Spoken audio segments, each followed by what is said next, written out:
میرے بھائیوں سے درخواست ہے کہ جو چل پھر رہے ہیں وہ مہربانی فرما کے تشریف رکھ لیں، بیٹھ جائیں اور مل مل کے بیٹھیں۔ آواز تو دور تک بھی پہنچ جائے گی، لیکن اللہ رسول کی بات کا ادب یہ ہے کہ ہم جو ہے اپنا شوق اور اشتیاق کا اظہار کریں کہ یہ بڑے کی بات ہے اور ہم سب محتاج ہیں۔ تو محتاجی کا جو ہے وہ طریقہ یہ ہے کہ ہم اپنا اظہار کریں کہ ہم محتاج ہیں۔ تو درخواست یہ ہے کہ بیچ میں جگہ خالی نہ چھوڑیں، جتنا قریب ہو کے مل کے بیٹھیں گے اتنا زیادہ نفع ہوگا۔ یہ صحابہ رضی اللہ تعالیٰ عنہ کی ترتیب ہے، مل مل کے بیٹھنا۔ تو کوشش کریں کہ بیچ میں جگہ خالی نہ ہو، اور جو چل پھر رہے ہیں وہ بیٹھ جائیں ماشاءاللہ۔ نحمدہ ونصلی علی رسولہ الکریم۔ بسم اللہ الرحمن الرحیم۔ میرے قابل احترام بزرگوں، بھائی، دوستو، اللہ جل شانہ کی ذات حقیقی ذات ہے، بڑی ذات ہے، اصل میں اللہ ہی ہے، اور اللہ کے علاوہ جو کچھ ہے، چاہے ہمیں نظر آ رہا ہے چاہے ہمیں نظر نہیں آ رہا، وہ اور کچھ بھی نہیں، صرف اللہ کا ارادہ ہے۔ جس کے بارے میں اللہ نے ارادہ فرما دیا اس کو وجود مل گیا، اور جس کے بارے میں اللہ نے ارادہ نہیں فرمایا اس کا کوئی وجود نہیں، اس کی کوئی ہستی نہیں۔ اور پھر اللہ جل شانہ نے جو کچھ بھی بنایا اپنی قدرت سے، اپنی طاقت سے بنایا، اور اس کے اندر جو خوبی، جو صفت رکھی، جو نفع یا نقصان رکھا، وہ بھی اللہ نے اپنی منشا اور مرضی سے رکھا۔ چیز کے ہونے سے اس کی خوبیاں اور اس کی جو اندر کی چیزیں ہیں وہ اللہ ہی کی مرضی سے ہیں، اپنی اس کی مرضی سے نہیں۔ اور پھر ہر چیز کا جو استعمال ہے وہ کیسے استعمال ہو، یہ بھی اللہ ہی کی منشا اور مرضی ہے۔ اللہ جس چیز کو چاہے جیسے استعمال کر لے، چاہے نفع کو نقصان میں بدل دے اور چاہے نقصان والی چیز سے نفع نکال دے، اور چاہے ایک ہی چیز سے نفع بھی نکالے نقصان بھی نکالے۔ اور یہ بھی اللہ کی قدرت ہے کہ ایک ہی چیز ایک شخص کو نفع دے رہی ہو اور اسی وقت میں وہ دوسرے کو نقصان دے رہی ہو۔ تو یہ نفع اور نقصان یہ سب اللہ کے ہاتھ میں ہے، اور اللہ ہی کی مرضی اور منشا سے ہر چیز کی حرکت ہے۔ اللہ جل شانہ فاعل حقیقی ہیں، اللہ کی مرضی اور منشا سے حرکت ہے۔ ساری دنیا میں جتنی چلت پھرت حرکت ہے، وہ ساری کی ساری اللہ کی مرضی اور منشا سے۔ جو اللہ چاہ رہے ہیں وہ نظر آ رہا ہے۔ ہر چیز اپنے ہونے سے اور اپنی صفات کے ذریعے سے وہ نہیں کر سکتی اللہ کی مرضی کے بغیر۔ تو اللہ جل شانہ نے ساری کائنات کو پیدا فرمایا، آسمانوں کو پیدا فرمایا، اور چاند سورج ستاروں کو پیدا فرمایا، اور پہاڑوں کو، سمندروں کو، دریاؤں کو پیدا فرمایا، اس زمین کو پھیلا دیا، انسان کے لیے اس میں راستے بنا دیے، اس کا چلنا پھرنا آسان کر دیا، اس کے لیے اللہ نے درخت اگا دیے، اس کے لیے سبزہ اگا دیا، اس کے لیے جو ہے سبزیاں اگائیں، اس کے لیے جو ہے مختلف قسم کے پھل اگائے، اس کے لیے استعمال کے جانور بنائے اور کھانے کی چیزیں بنائیں، جن میں سے جانور بھی ہیں، پرندے بھی ہیں، مچھلیاں بھی ہیں۔ یہ ساری چیزیں اللہ نے انسان کے لیے پیدا فرمائی، اور سب سے آخر میں انسان کو پیدا فرمایا۔ جب یہ سب ضرورتیں اللہ نے جو انسان کی تھی پیدا فرما دی، پھر انسان کو پیدا فرمایا تاکہ یہ محتاجی نہ ہو اس کو کسی چیز کی، اس کی ضرورت کی چیزوں کو اللہ نے اس کے پیدا کرنے سے پہلے پیدا فرمایا۔ تو اللہ جل شانہ فرماتے ہیں جس کا مفہوم ہے کہ میں نے جتنی کائنات میں چیزیں پیدا فرمائیں یہ اس انسان کے لیے پیدا کی، اس کے فائدے کے لیے پیدا کی. ہاں، یہ اس کی جو ہے ضرورتوں کو پورا کرنے کے لیے پیدا کی. ہاں، اور وہ اس کی خدمت میں لگی ہوئی ہیں. ساری چیزیں انسان کے علاوہ اس کی خدمت میں لگی ہوئی ہیں. اور انسان کو اللہ جل شانہ نے جو زندگی دی اس دنیا میں، اللہ پاک فرماتے ہیں کہ انسان کو میں نے آخرت کے لیے پیدا کیا، اس دنیا کے لیے نہیں پیدا کیا. ہاں، تھوڑی وقت کے لیے جو زندگی ہے وہ گزارنی ہے، اور اس کی ضرورتوں کو اللہ نے پورا کیا اس دنیا کے اندر، پر اصل مقصد انسان کا دنیا میں آنے کا وہ آخرت ہے. آخرت کی ہمیشہ ہمیشہ کی زندگی، اور اس کے لیے موت سے گزرنا پڑے گا. تو موت بھی اللہ ہی نے پیدا فرمائی، اللہ کی تخلیق ہے موت. اور موت جو ہے وہ اس زندگی اور اس زندگی کے درمیان کا مرحلہ ہے، اور جس کو پیدا کیا اس کو موت بھی آنی. کل نفس ذائقۃ الموت، جس نفس کو بھی اللہ نے زندگی دی اس کو موت آئی. موت ایسی سچائی ہے، ایسا حق ہے کہ جس کو کوئی جھٹلا نہیں پایا. ساری دنیا کی عقلیں، ساری دنیا کے لوگ وہ اس کو انکار نہیں کر پائے کہ موت نہیں ہے، کیونکہ ہر ایک کو موت آتی ہے، ہر ایک کو موت آ رہی ہے، اور وہ دنیا سے جاتا نظر آ رہا ہے.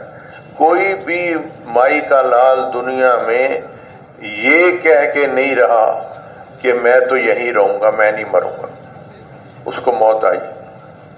بڑے لوگوں نے کوشش کی کہ موت کا مقابلہ کریں، ہم اس کو تاخیر کر دیں، اس کو آنے نہ دیں، پر موت آ کے گئی. تو یہ ایک حق ہے، ایک سچائی ہے جس کو کوئی جھٹلا نہیں پایا. اور زندگی جو ہے یہ ایک جھوٹ ہے. آدمی سمجھتا ہے میں زندہ ہوں اور میں یہ کر سکتا ہوں، یہ کر سکتا ہوں. کوئی پتہ نہیں کہ وہ یہ فکرہ بھی مکمل کر سکے کہ نہیں کہ میں زندہ ہوں. اس کے ہوں کہنے سے پہلے ہی وہ مر جائے. اور ایسے ہوا ہے، کئی لوگ جو اپنی زندگی کے اوپر انحصار کرتے ہوئے بڑے بڑے دعوے اور بڑے بڑے نعرے لگاتے تھے، وہ ان نعروں کو لگاتے لگاتے ہی دنیا سے چلے گئے. تو آخرت کی زندگی اصل ہے، آخرت کی ہر چیز بڑی. تو اللہ بھی آخرت کی طرف بلا رہے ہیں. اللہ جل شانہ داعی ہیں، اللہ نے اپنی طرف خود دعوت دی. اللہ اپنی طرف بلاتے ہیں. اللہ اپنا تعارف بھی خود کرایا اللہ نے، اور اللہ نے اپنا نام بھی خود بتایا کہ میں ہی اللہ ہوں اور میں ہی الہ ہوں، میرے علاوہ کوئی الہ نہیں. عبادت کے قابل اللہ خود فرما رہے ہیں کہ میرے علاوہ اور کوئی نہیں کہ جس کے آگے جھکا جائے، جس سے امید لگائی جائے، جس سے مانگا جائے، جس کی عبادت کی جائے. وہ کوئی بھی نہیں، وہ سوائے اللہ کی ذات. تو اللہ خود اس طرف بلا رہے ہیں. اللہ فرما رہے ہیں میں ہی اللہ ہوں اور میں رب العالمین ہوں. جتنے عالم ہیں، جتنی مخلوقات ہیں، ان سب کو پالنے والا، ان کی ضرورتوں کو پوری کرنے والا اللہ فرما رہے ہیں میں خود ہوں. صرف اللہ ہے. تو اللہ ہی ساری انسانیت کو، ساری مخلوقات کو پال رہے ہیں. ان کی ضرورتوں کو جانتے بھی ہیں، اور ان کی ضرورتوں کو پورا کرنے والے بھی اکیلا اللہ کی ذات ہے. یہ انسان بڑے عرصے سے محنت میں لگا ہوا ہے کہ میری ضرورت کیا ہے. تو آج تک یہ انسان یہ بھی نہیں جان سکا کہ میری حقیقی ضرورت کیا ہے اور میں اس کو کیسے پورا کروں. یہ اللہ ہی ہے جو ساری کائنات کو سنبھالے ہوئے ہے اور چلا رہا ہے، اور ہمیں بھی ہماری ضرورتوں کو جو ہے احسن انداز سے پورا کر رہا ہے، احسن انداز. تو اللہ کی ذات کا تعارف ہونا، اللہ کی پہچان ہونا، اللہ کی عظمت، اللہ کی بڑائی، اللہ کی قدرت کا دل میں یقین ہونا، اللہ کی طاقت کا یقین ہونا، یہ ہماری بہت اہم ضرورت ہے. کس لیے ضرورت ہے؟ کیونکہ اس اللہ کے بغیر ہم کچھ بھی نہیں. ہماری زندگی کا چلنا ہی اللہ کی وجہ سے. تو اللہ کو چھوڑ کے ہم کیسے اپنی زندگی گزار سکتے ہیں؟ اور پھر آخرت میں تو جانا ہی لوٹنا ہی اللہ کے پاس ہے، اور وہاں اس زندگی کے گزارنے کا جواب دہ ہونا ہے کہ ہم نے یہ زندگی کیسے گزاری. اللہ نے خود سوال کرنا ہے کہ زندگی کیسے گزاری، اس کا حساب دینا پڑے گا. اور پھر جوانی کیسے گزاری، ایک خاص زندگی کا حصہ جس میں طاقت، قوت، عقل عروج پہ ہوتی ہے، اس کا بھی جواب دینا پڑے گا. اور پھر جو ہے اللہ پوچھے گا کہ بھئی کیسے مال کمایا اور کہاں خرچ کیا، کمائی کے کیا ذریعے بنائے، کس راستے سے کماتے تھے، اور پھر خرچ کیسے کرتے تھے. یہ اللہ نے خود سوال کرنا ہے. اور پھر یہ بھی اللہ پوچھے گا کہ تجھے علم دیا اور اس علم کے مطابق تو نے کتنا عمل کیا. تو یہ سوالات ہیں جو اللہ نے پوچھنے ہیں. تو وہ آخرت کی زندگی اصل زندگی ہے جو شروع ہوگی، اور اس میں جب وہ کامیاب ہوگا تو حقیقی کامیابی ملے گی، ہمیشہ کی کامیابی ملے گی. قیامت کے دن جب حساب کتاب ہو جائے گا، الحمدللہ، تو ایک فرشتہ اعلان کرے گا کہ آج کے دن فلانا بن فلانا کامیاب ہو گیا. تو جب یہ اعلان ہوگا تو ہر انسان کو آواز ایسے سنائی دے گی جیسے کہ اس کے قریب سے سنائی دے رہی، اور ہر کوئی پہچانے گا کس کے بارے میں یہ بات ہو رہی ہے کہ کون کامیاب ہو گیا. اور وہ اعلان کامیابی کا ایسا اعلان ہوگا کہ جس کی کامیابی کا اعلان ہو گیا وہ کبھی ناکام نہیں ہوگا، ہمیشہ کی کامیابی مل گئی، ہمیشہ. اور جس کے بارے میں اللہ محفوظ فرمائے یہ اعلان ہو گیا کہ آج فلانا بن فلانا وہ ناکام ہو گیا، تو وہ واقعی ناکام ہو گیا اور ہمیشہ کے لیے ناکام ہو گیا. وہ ہے اصل اعلان، اصل فیصلے کا دن، جس دن معلوم ہوگا کہ یہ شخص کامیاب زندگی گزار کے آیا یا یہ بھول بھٹک کے ناکام ہو کے آیا. تو اس لیے اللہ خود دعوت دے رہے ہیں. اور اللہ جل شانہ کی جتنی یہ نبوت کا سلسلہ تھا، جتنے نبی اللہ نے بھیجے دنیا میں، اپنے برگزیدہ بندے، اپنے نیک بندے، ان سب کو جو دنیا میں بھیجا وہ انسان کی صحیح رہنمائی کے لیے بھیجا. ان کا اولین کام بھی یہی تھا کہ وہ اللہ کا تعارف کراتے تھے، اللہ کی طرف بلاتے تھے، ادعو الی اللہ، اللہ کی طرف دعوت دیتے تھے، اور اللہ کی گن گاتے تھے، اللہ کی بڑائی کرتے تھے، اللہ کی قدرت گناتے تھے، اللہ کی نعمتوں کو گناتے تھے کہ جو اللہ نے ہر لمحے ہمارے انسانوں کے اوپر اللہ کی طرف سے نچھاور ہو رہی ہیں، ہم گن نہیں سکتے اللہ کی نعمتیں جو ہمارے اوپر آ رہی. تو نبی جو تھے وہ متوجہ کرتے تھے انسانیت کو اللہ کی طرف کہ وہ اصل ذات ہے جس سے جڑنا ہے، جس سے امید لگانی ہے، جس کے آگے جھکنا ہے، جس سے سوال کرنا ہے. اپنی ضرورتوں کو پورا کرنے کے لیے ہر انسان کی بے شمار ضرورتیں ہیں، ہر لمحے اس کی ضرورتیں ہیں، اور وہ پوری کرنے والی ایک ہی ذات ہے. اس سے جڑ جاؤ اور وہ اللہ ہے. تو نبی متوجہ کرتے تھے اور پھر یہ بھی بتاتے تھے کہ یہ زندگی اصل نہیں، آخرت کی طرف دعوت دیتے تھے کہ اس کی تیاری کر لو، ہمیشہ کی زندگی ہے، نہ ختم ہونے والی زندگی ہے. تو یہ انبیاء علیہ السلام بھی جو ہے لوگوں کو اللہ کے ساتھ جوڑتے تھے. پھر اللہ جل شانہ نے ایک اور نظام بنایا انسان کی ہدایت کا، اور وہ کیا کہ اللہ جل شانہ نے اپنی نشانیاں کائنات میں پھیلا دی. اپنی قدرت کی نشانیاں اللہ نے پھیلا دی کہ ان نشانیوں کو دیکھ کے اللہ کی پہچان ہوتی ہے.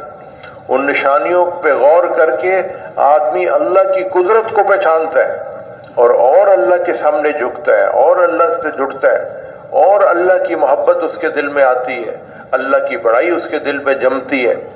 اور وہ نشانیاں ہاں ہر انسان کو نظر آتی، ہاں ہر انسان کو۔ یہ دن کا آنا، رات کا بھاگنا، یہ بھی اللہ کی نشانی ہے۔ جب رات ہوتی ہے تو کوئی سوچ نہیں سکتا کہ یہ اندھیرا بھی کبھی بھاگے گا، اس کو بھی کوئی ہٹا سکتا ہے؟ ساری دنیا کی فوجیں، حکومتیں، لوگ، ہاں عقل والے، وہ مل کے اس اندھیرے کو بھگا نہیں سکتے۔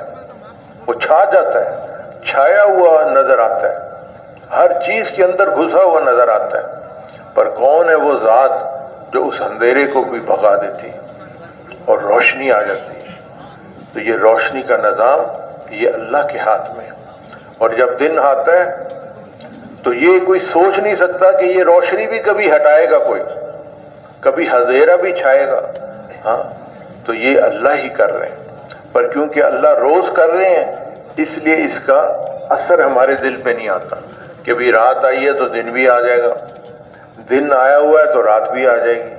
پر یہ کس کے ہاتھ میں ہے؟ صرف اور صرف اللہ کے ہاتھ میں۔ کوئی انسان اس کے اوپر کوئی دسترس نہیں رکھتا، کوئی طاقت نہیں رکھتا کہ دن کو لمبا کر دے، رات کو چھوٹا کر دے، کسی کے بس کی بات نہیں۔ تو یہ ساری کائنات کا نظام اللہ کی نشانی ہے، اللہ دکھا رہے ہیں۔ ہاں یہ بادلوں کا آنا، یہ ہواؤں کا چلنا، یہ بارش کا ہونا، ہاں یہ بھی اللہ کی نشانی، اور ہر آدمی کو نظر آ رہا ہے۔ ایک کم پڑھے ہوئے، کم عقل، ہاں ایک گاؤں میں رہنے والا عام سا آدمی، بکریاں چرانے والا، اس کو یہ اللہ کی نشانیاں نظر آ رہی کہ کیسے بجلی چمکتی ہے اور کیسے کڑک کی آواز آتی ہے، ہاں اور کیسے بادل چلتے ہیں، کون ہواؤں کو چلاتا ہے، ہاں اور پھر بارش کا یہ نظام، یہ خالص اللہ کے ہاتھ میں، اور اللہ فرشتوں کے ذریعے سے اس نظام کو چلا رہے ہیں۔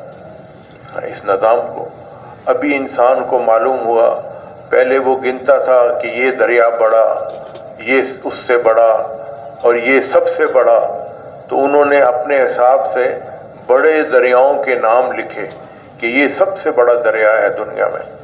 پر اب ان کو پتہ چلا کہ اصل میں ہاں ہماری دنیا میں سب سے بڑا دریا جو ہے وہ تو بادلوں میں ہوتا ہے۔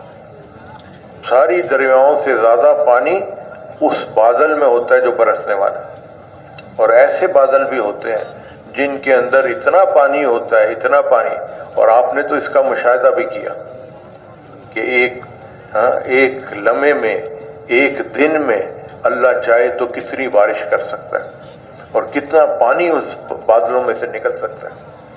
تو انہوں نے اندازہ لگایا کہ ان بڑے دریاؤں سے زیادہ وہ دریا ہوا میں پھر رہے ہوتے ہیں، ان بادلوں کے اندر وہ پانی لے کے اڑ رہے ہوتے ہیں، ان دریاؤں سے زیادہ پانی ان بادلوں کے اندر ہوتا ہے۔ تو یہ نظام کس کے ہاتھ میں ہے؟ یہ اللہ ہی کے ہاتھ میں ہے۔ پھر اللہ خود دکھا رہا ہے کہ جب یہ پانی برستا ہے اور دنیا کے اندر یہ جب زمین پہ پڑتا ہے تو مردہ زمین سے کیسے اللہ زندگی کو پیدا فرماتے ہیں، کیسے ہریالی پیدا ہوتی ہے، کیسے سبزہ پیدا ہوتا ہے، کیسے پودے، درخت، پھل، پھول ہاں یہ پیدا ہوتے ہیں۔ یہ بھی اللہ کی ایک نشانی ہے، یہ کسی کے بس میں نہیں۔ اللہ کہتے ہیں کہ یہ غلے تم اگا رہے ہو یا غلے میں اگاتا ہوں؟ تو یہ غلے جو آ رہے ہیں یہ بھی اللہ کی قدرت ہے۔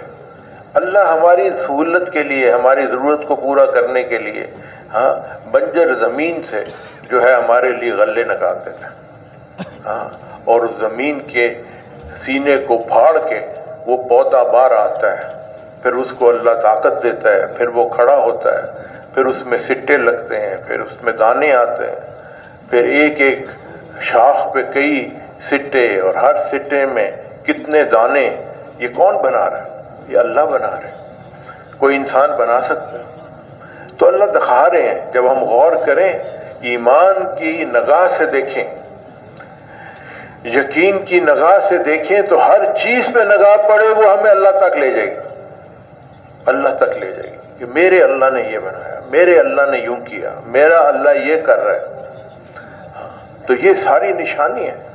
ایک درخت کو دیکھ لو، ایک درخت ہم تو کہتے ہیں نا کہ اس کی لکڑی اتنے کی، پر اگر دیکھا جائے تو ساری کائنات میں سب مل کے بھی ایک درخت نہیں بنا سکتے، یہ صرف اللہ ہی بناتے ہیں، اور اس کے اندر کتنے کتنے نفع ہیں اس کا بھی اندازہ بڑھتا ہی چلا جاتا ہے کہ کتنے نفع اللہ نے رکھے ہیں ایک پودے کے اندر، ایک درخت کے اندر، اس کے پتوں کے اندر، اس کے پھولوں کے اندر، اس کے بیجوں کے اندر، ہر اس کی جڑوں کے اندر کیا کیا نفع ہیں۔ تو یہ اللہ کی ذات ہے جس نے یہ ساری چیزیں ہمارے لیے بنائی۔ تو جو عقل والے ہیں، ایمان والے ہیں، جب ان کی نگاہ ان چیزوں پہ پڑتی ہے تو وہ اللہ کی پہچان کرتے ہیں۔ یہ ذریعہ ہے، اللہ نے کسی مخلوقات کو یہ عقل، یہ فہم نہیں دیا جو انسان کو دیا۔ اللہ نے اشرف المخلوقات بنایا انسان کو، اس لیے اپنے قریب کیا اللہ نے، اور اللہ چاہتا ہے کہ میرے یہ قریب رہے، اور قریب کی جگہ اللہ کی کون سی ہے؟ اللہ نے جنت بنائی، اپنے عرش کے نیچے جنت کو بنایا، اور ہمیشہ کی زندگی اس جنت میں دیں گے، ہمیشہ کی کامیابی، ہمیشہ کی زندگی، ہمیشہ کی خوشیاں، ہمیشہ کی راحتیں، ہمیشہ کی نعمتیں۔ وہ نعمتیں بڑھتی چلی جائیں گی، گھٹیں گے نہیں۔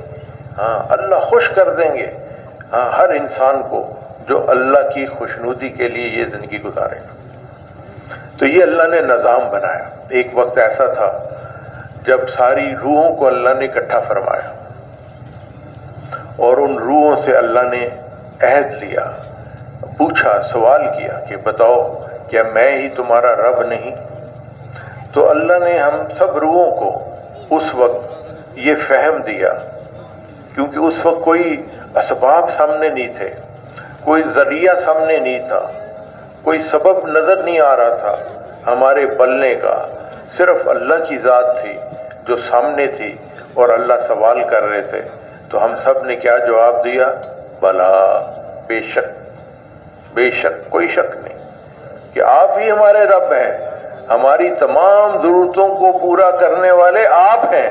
تو ہم سب نے گواہی دی، اللہ نے اس گواہی کو محفوظ فرما لیا، اور پھر ایک ایک کر کے ہر فرد کو دنیا میں آزمائش کے لیے بھیجا، زندگی دی، اس کو عقل دی، فہم دی، دل دیا، اس کو ہر جسم کے اعضاء دیے کہ اب یہ زندگی گزارو، اور میں جانچنا چاہتا ہوں کون اس عہد پہ قائم ہے اور کون بھول کے بھٹک کے وہ زندگی گزارتا ہے۔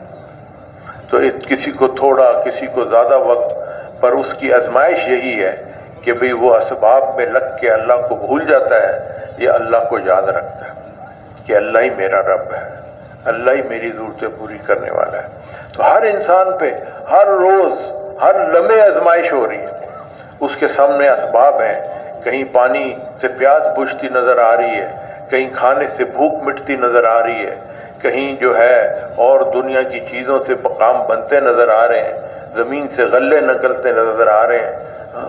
تو یہ ساری چیزیں اسباب کے راستے سے اللہ نے نکالی، اور دنیا میں جب بھیجا اللہ نے اپنے آپ کو چھپا لیا۔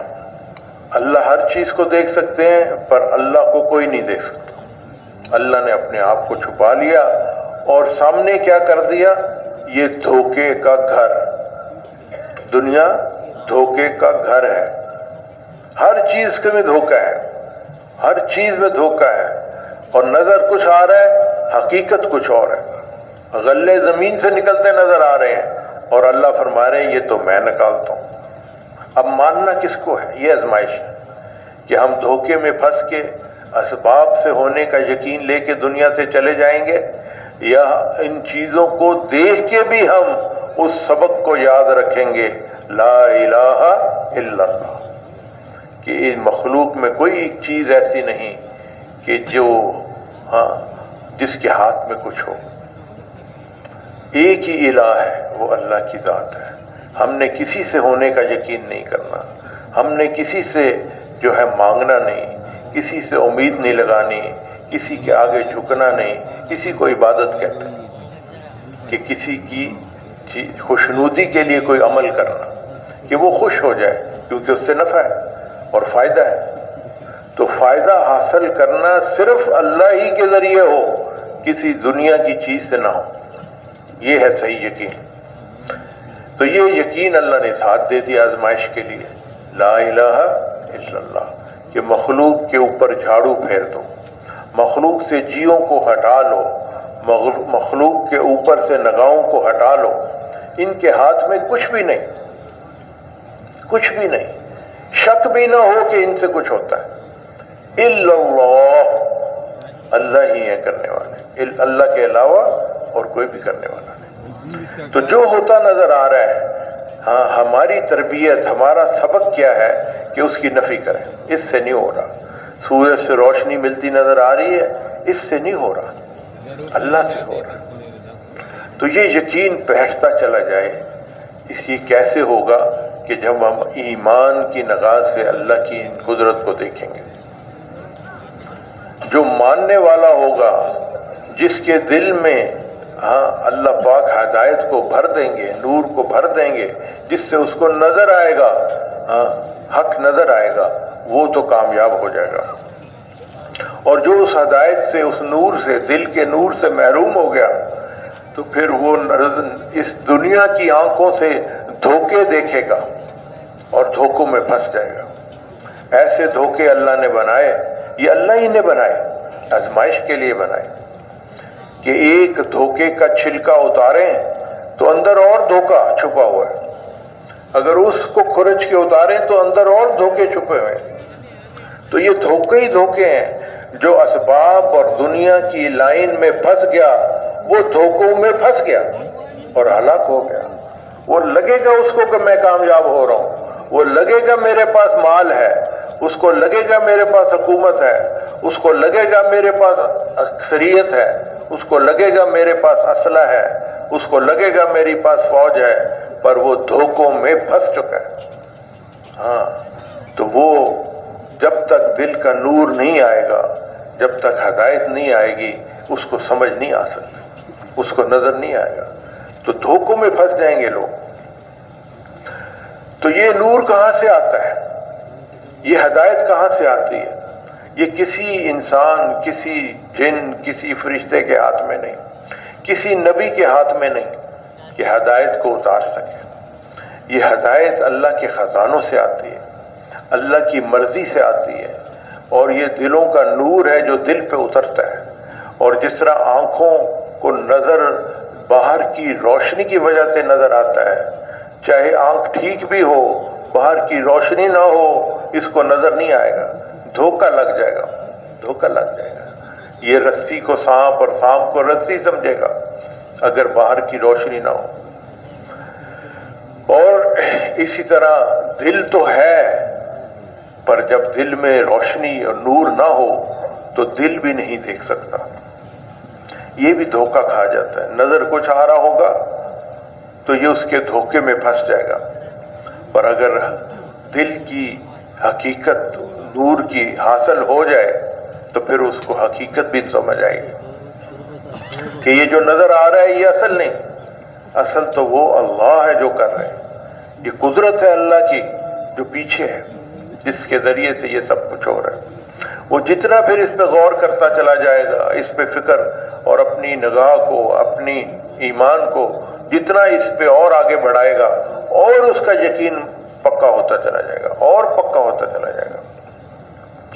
تو یہ دنیا کی چمک، دنیا کی رونائی، دنیا کی روشنی، دنیا کا مال انسان کو دھوکے میں ڈال دیتا.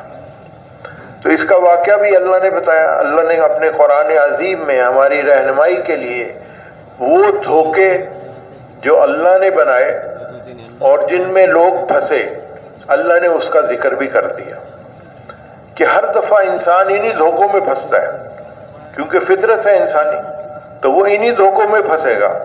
تو جن بڑے لوگوں نے بڑے دھوکوں میں پھنس کے اپنے آپ کو ہلاک کیا، اللہ نے ان کا ذکر قرآن میں فرما دیا. کس کے لیے؟ ہمارے لیے. ہاں ہمارے لیے. موسیٰ علیہ السلام کا اگر واقعہ اللہ نے قرآن میں لکھا تو موسیٰ علیہ السلام تو بعد میں آئے، پر یہ قرآن اس امت کے لیے، حضور پاک صلی اللہ علیہ وسلم کے لیے اللہ نے قرآن کو پہلے سے محفوظ فرمایا ہوا، اس میں پہلے سے درج ہے.